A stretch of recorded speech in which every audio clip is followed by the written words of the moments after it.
What the f?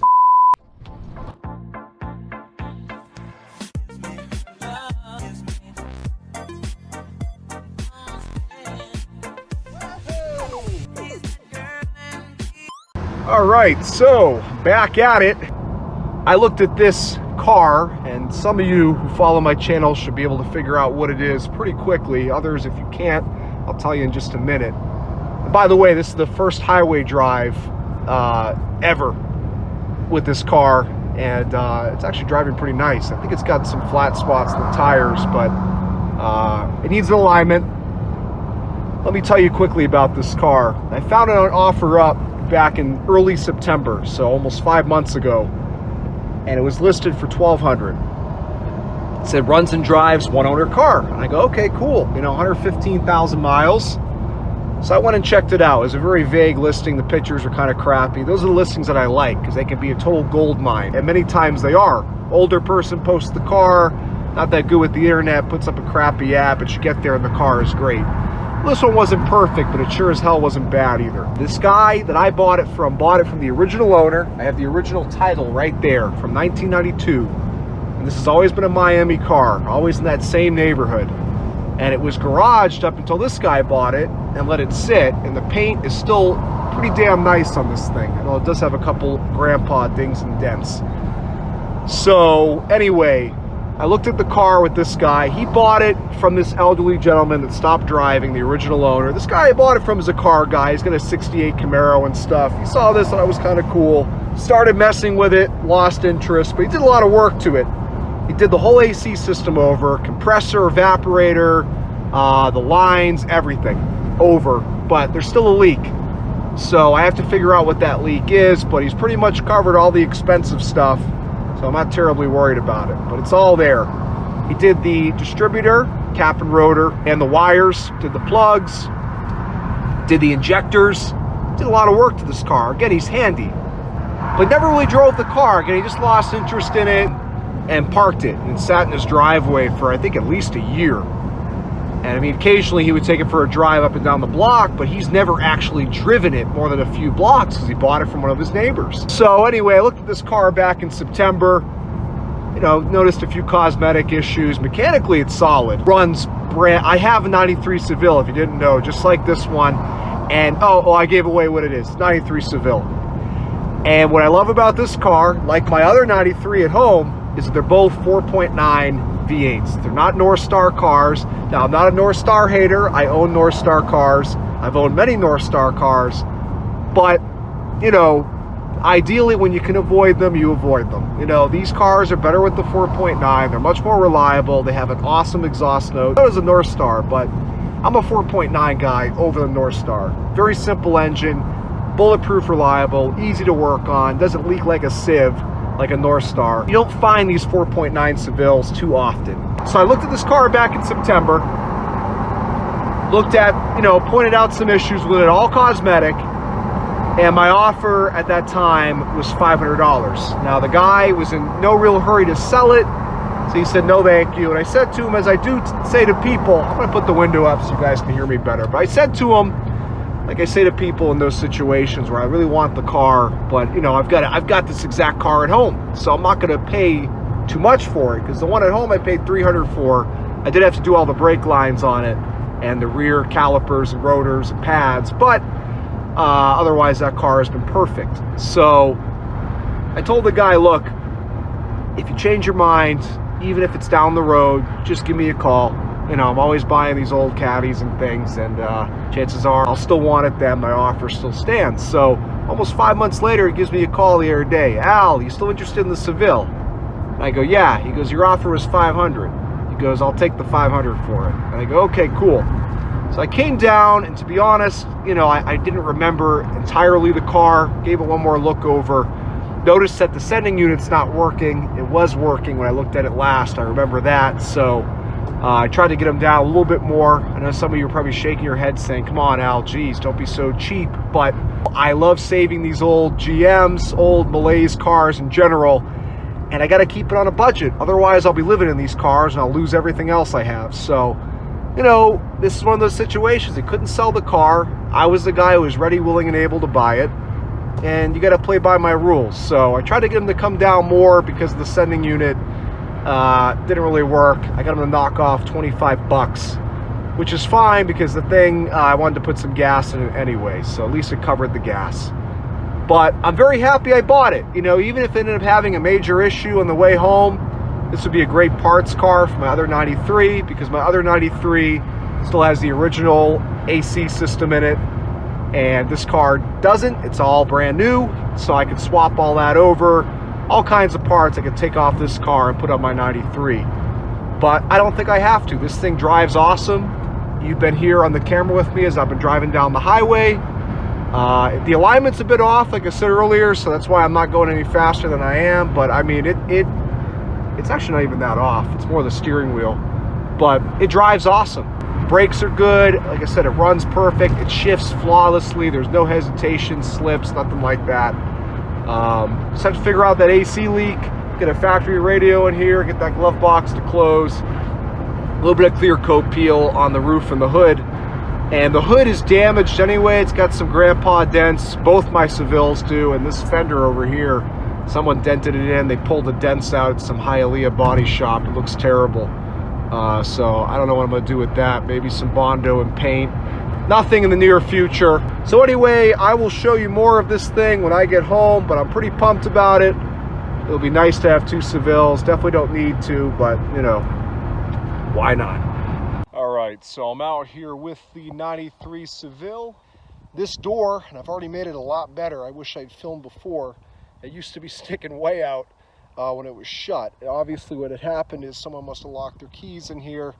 Either that or someone tried to break into it and wedged it real bad, or crowbar. I don't know what they did. Maybe they did a crowbar, and that's why there's a little bit of rust right there. They chipped the paint, but somebody tried to get in here at some point, really flexed this door out to the point that, and you can still kind of see, but you could actually see the interior through here. So obviously when I washed the car, which I just did, water gets in, and it's just not a good look. So very easy kind of redneck fix for that. You just get a block of wood, you find a safe place to jam it in between the door and the pillar. Right here is where I had it. I think it was right here. I'll do it again in a minute, but you do that, keep pushing on the top of the door, and then eventually you'll get it to close the way it should. You'll get that to tighten back up. So I'm going to go ahead and push on that a little bit more, and we'll see how tight I can get that to be. Okay, so just like this, you can see I've got the piece of wood wedged like that. You don't want to do it, you know, if I put it this way, it's too much pressure on one spot on the pillar. And now I just obviously do it with both hands. You want to kind of even out the pressure you're putting so the whole door bends back toward the car, not just maybe one side of it. Just a bunch of pushes, just like this. Really nothing to it, like a caveman technique. You do that, but if you do that enough, you'll find that you're able to pretty much restore it back to where it needs to be. So I'm going to pull the wood out now.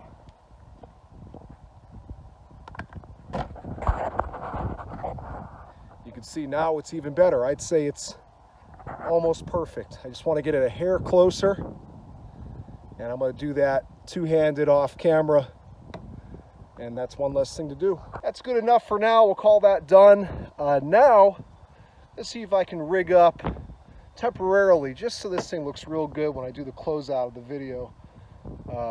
Get the Cadillac crest back on the front of the car. Now obviously what happened here is this became detached. I believe it attaches with a little cable, if I remember correctly. I really haven't had to mess with one of these in a long time, but I'm going to see if I can rig up something to hold the crest in place. It's going to look a lot better that way. And obviously the correct solution is to just buy another crest kit that will have the cable and everything, but I'll figure out something. This actually isn't in too bad a shape, so whatever I do, it'll probably be permanent. So a few minutes later, the crest is reattached to the hood. A little bit of copper wire there, nice thick copper wire. Probably worth more than the actual replacement part. I don't know about that, but There we go. She's on there nice and snug. I mean, of course, there's a tiny bit of play, but it's not going anywhere. Beautiful. Perfect. Beautiful. Excellent. Okay, so she's already looking a hell of a lot better, and I've got maybe 10 minutes into this ordeal. So the door, the crest, one simple thing I'm going to take care of now, except I'm missing one, which is a crying shame. Center caps, putting them back on. I've got 3 out of the 4. Got to look online and see if I can find the 4th center cap. I'm not really crazy about these wheels, but at the same time, I got so many Cadillacs are a little bit different than the ones I have on the other Caddies. Never actually seen these on a Seville of this era before. Maybe they came off an Eldorado touring coupe or something. I'm not entirely sure. Being that it was a one-owner car and the rest of it is pretty much original, I have to guess they probably came with it, but who knows? Not entirely sure. I'm sure somebody will tell me. But I'm going to go ahead and get those out of the trunk right now. Here's the interior, if you haven't seen it, and this is a sneak peek. I haven't even cleaned it yet. It's really not that dirty. The seats aren't terrible. Some cracking in the die. They do have some tears, but I mean, these front seats, if and when I find a pair at the junkyard that's in better shape, I'll swap them out. Not a big deal. And the back seat, also very clean. I haven't cleaned this car at all besides the outside. This is how I got it. Clear coat issues, South Florida, typical. Here's a bunch of extra parts I've got in the trunk. He changed the headlights for some reason, I forget why. And here's the old ones. I think maybe they have broke. Oh, well, there you go. That would be your explanation. That was a little ghetto rig before. He did the right thing and swapped them out. Corner lamp is cracked. This headlight looks okay. He probably just changed the set. Probably got a set online. But this one, just from a quick glance, looks like all the mounting material is there. And then, here we go. 1, 2, oh, I think I know why. Nah, that's why the center caps aren't on. Look at that. They're plastic and they've broken. 2. Where's the 3rd one? Here we go. I bet I can rig something up. These were probably, yeah, these are the screws that held them on. There it is. Oh, geez, I don't even think I have this bit. Look at that. Let me go ahead and throw those on. Check it out. I got these center caps on there. Not the correct way, but it looks better than having no center caps. I'm definitely missing the 4th one. The previous owner told me it was missing. I did a double check around the car, deep into the trunk and underneath the seats and stuff. It's gone. And I did a quick search online. And again, I've been saying this since I bought this car. Even before then, when I first looked at it, months before I bought it. I don't think these are original Cadillac wheels, because I can't think of a single Cadillac that's ever had, at least of this era, that's had a bolt like that holding on the center cap. They're always pop-in, clip-in center caps. And the wheel design in general, I could be totally wrong, but I don't think these wheels are original. This car, somebody pimped this car out anyway. Somebody, the original owner of it. I mean, they put, this one you can see it's a little rough looking, but they put these stickers on here. They put these stick-on crests around the door locks. So I feel like they did the wheels when they did that. But I could be wrong. Could have even been a dealer dress-up thing.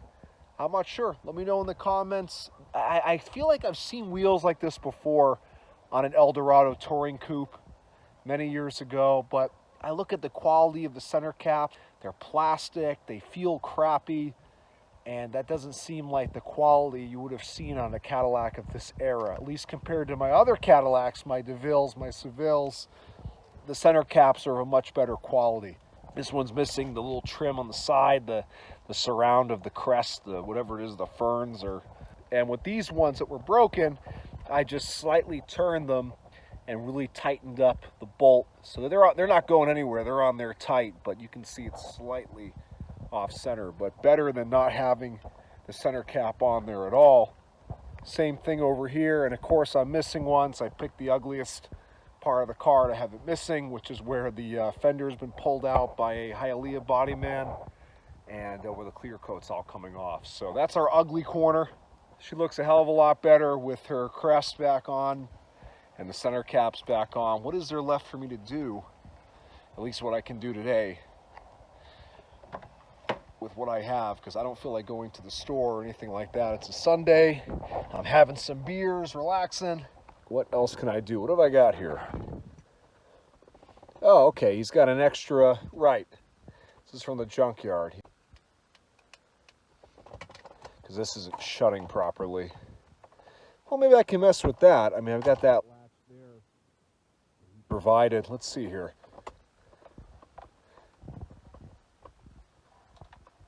All right, well, I might want to do this the right way. Take this black panel off, get this out the right way, and attach this one. I'm gonna have to I'm gonna have to swap the lock over too, so my key works with it. And then, okay, geez, he's got an extra, this is from the back seat. I know my camera works probably not the, whoa, jeez. This thing is all destroyed. All right, that's probably a lost cause. I might just tighten up those bolts. Oh boy. Well, you know, this car definitely isn't as perfect inside as my other 93, but one of them's got to have a better exterior, one's going to have a better interior. That's just the way it goes. I hope he's got the cigarette lighter somewhere around here. Oh, jeez. This has had the Florida treatment with the plastics, let me tell you. My New Hampshire Seville, despite being so rusty underneath, the whole underneath looks like this.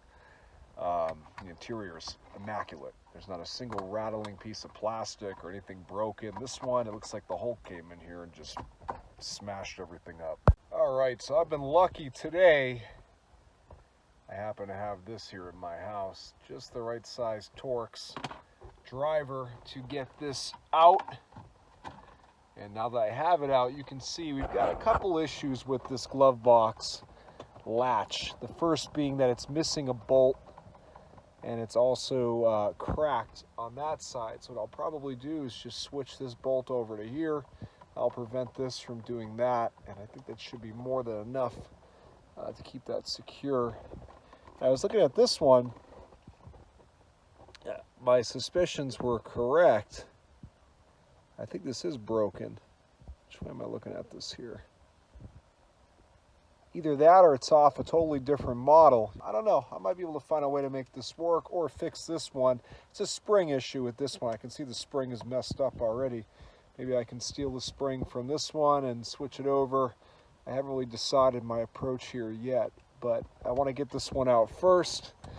Got, let's see here, I hope this is an 8mm. Nope, it's a 7, and that's the one that I'm missing, conveniently enough, but I expected that to happen, so I brought this tool. It's not at all made for what I'm doing here, and I'm going to use that. All right, so just keep in mind, this is very temporary until I come across, which this will be a little less temporary than I think. I could go on eBay, but I'm too stubborn to do that. Until I find the correct latch. That's what I want to get at here. Remember when I first looked at it, I said this must be broken. But no, it's a different design latch. This one uses a metal hook, the one that was in the car. And this one is a plastic hook. And you can see it probably, whatever Cadillac this came out of, this right here is meant to slide into that groove, and then it hooks. But it's probably in that car a little metal bar, almost like this, right here, instead of this kind of square, strange looking piece that's meant to have the hook catch onto it. So it actually works. It hooks shut. It hooks shut, you know, and then you just pull this and pops it loose. It's not the correct thing. I don't like the color of the latch. It doesn't match, but for now it'll do. It's certainly better than before. And I did have to bend down this slightly to get it to actually hook into here. It's not really hooking in, it's more just kind of grabbing it. So I have to imagine if you hit a real bad bump, it'll probably fall open again. Well, maybe not. I don't want to let's pretend I did a good job here. So you can see it's starting to get dark. I'm going to call it a day on this thing. I want to get some beauty shots for the end of the video, but hey, Quite a few little easy projects accomplished on the Seville. I had to put some meat into this video instead of just me buying the car, the end.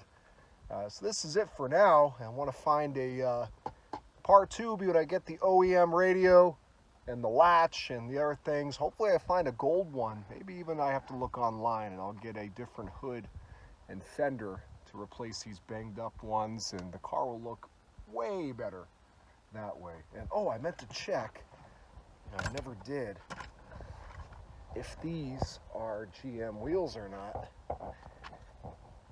And as I expected, there is no GM mark on them, so these are indeed third-party wheels or something. I don't know. All right, and here we go, the finale for this video, the closeout.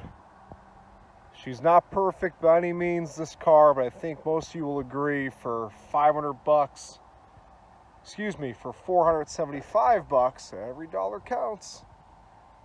I think she looks pretty damn good. Better than most Sevilles of this era, the early 90s Sevilles, when they went to this body style from the little baby lack Sevilles of the late 80s, early 90s.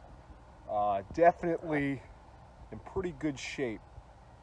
Most of these cars that are left today are people's beaters, and they were used and abused. This was a one owner up till the very end, and you can see, besides some issues with the clear coat, she's pretty straight overall. This is your first real look at it, and again, I'm very happy with it for the price. Looks a lot better now with the center caps on, the hood emblem on. The back window does work, I just have it down. Forgot to put it back up. There's the worst of the damage right there, that fender. But again, I'm going to keep an eye out for a champagne, gold, whatever color this is, fender and hood. Especially if it's got good paint, that will take care of having all this missing clear here. The roof isn't too bad, I can live with that. The rest of the body, a couple little areas here and there, not a big deal. Again, this is a driver quality car, and the rest of this will polish out very nicely. You can hear she runs beautifully, nice gurgle, no misfire whatsoever. Let me give you a quick look at the interior and under the hood. Power steering pump is a little whiny on it. Fluid's full, could just be getting tired, maybe needs to be bled. New hood struts. I think I talked about all this stuff earlier in the video, but I never showed it. I don't think I did. New coolant reservoir. All new AC, everything. Dryer, compressor, all the lines, fittings, straighter valves, everything new. Motor mounts. At least this one right here, this wishbone. I'm not sure about the other ones. Injectors, wires, cap rotor. Everything. Needs an oil change. Hoses too. Radiator hoses. I mean, this thing got a full do-over. New battery. Look at how clean. I haven't touched this engine bay. Look at how clean that thing is. Even the engine itself. Spotless. No leaks. So, definitely glad I was able to save this one. It was just days away from the junkyard if I didn't buy it. So there you have it, folks. Thanks for watching, and keep an eye out for more on this car. We'll see if I can land either the center caps for these weird wheels, or maybe I'll just switch the wheels out altogether, and whatever else I do to it in the future. Like I said, it's going to take some time, because for one of these to pop up at a local yard of the early 90s, there's plenty of late 90s, early 2000s Sevilles, but these early 90s ones, I'll be waiting a while. But if you've got a lead on some cheap parts, especially body parts in this color, hood and fender, passenger fender, let me know down below. Thanks for watching, and keep an eye out for the next one.